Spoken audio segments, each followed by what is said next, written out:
Happy Monday and happy Hispanic Heritage Month. Later on this year, we have an award show celebrating Latino cinema, all brought to you by the Critics' Choice Association. The Toronto International Film Festival wrapped up with two movies, The Eyes of Tammy Faye and Dear Evan Hansen. But first, my favorite morning show is back, and COVID forces the writers to rewrite season 2.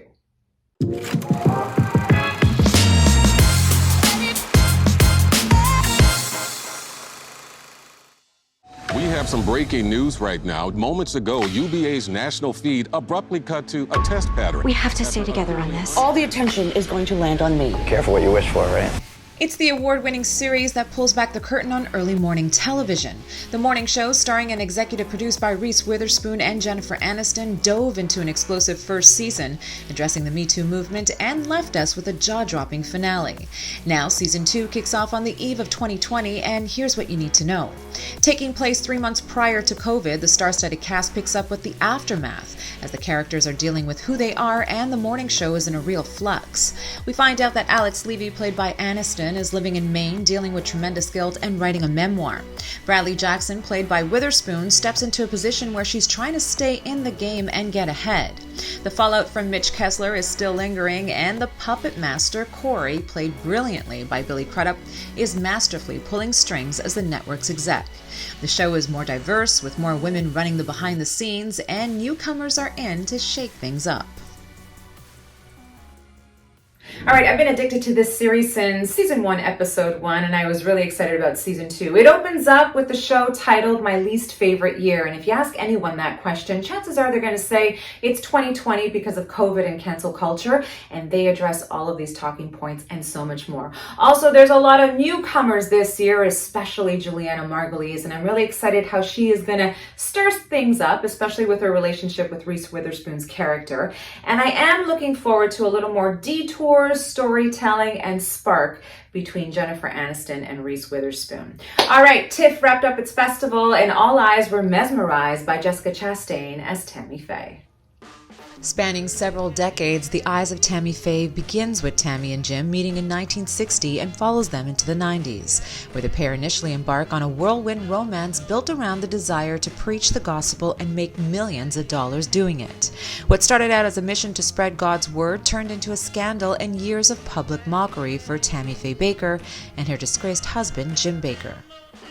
All right, the story is good, but Jessica Chastain's performance is so much better than the film, and she really dives right into this role and is mesmerizing as Tammy Faye Baker. Now, the story follows the televangelist's faith-filled life and how she was often made the butt of jokes because of her heavy makeup and high-pitched voice.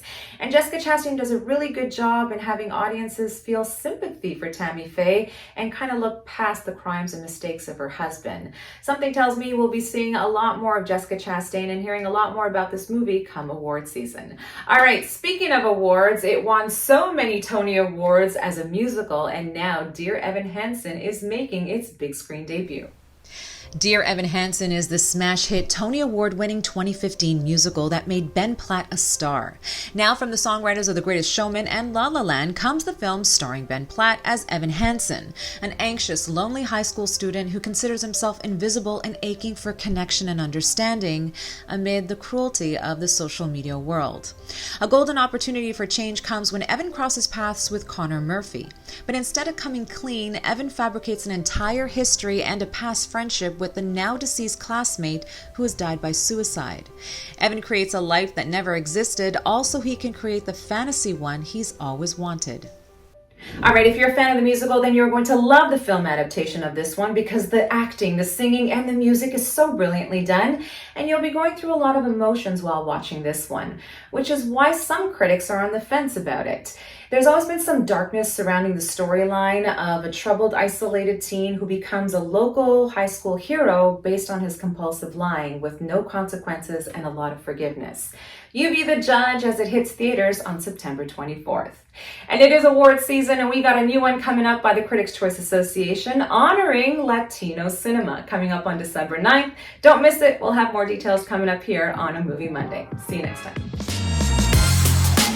Brought to you by Mr. Sunshine Popcorn. Discover their growing selection of unique and delicious sweet and savory popcorn flavors. Order now online.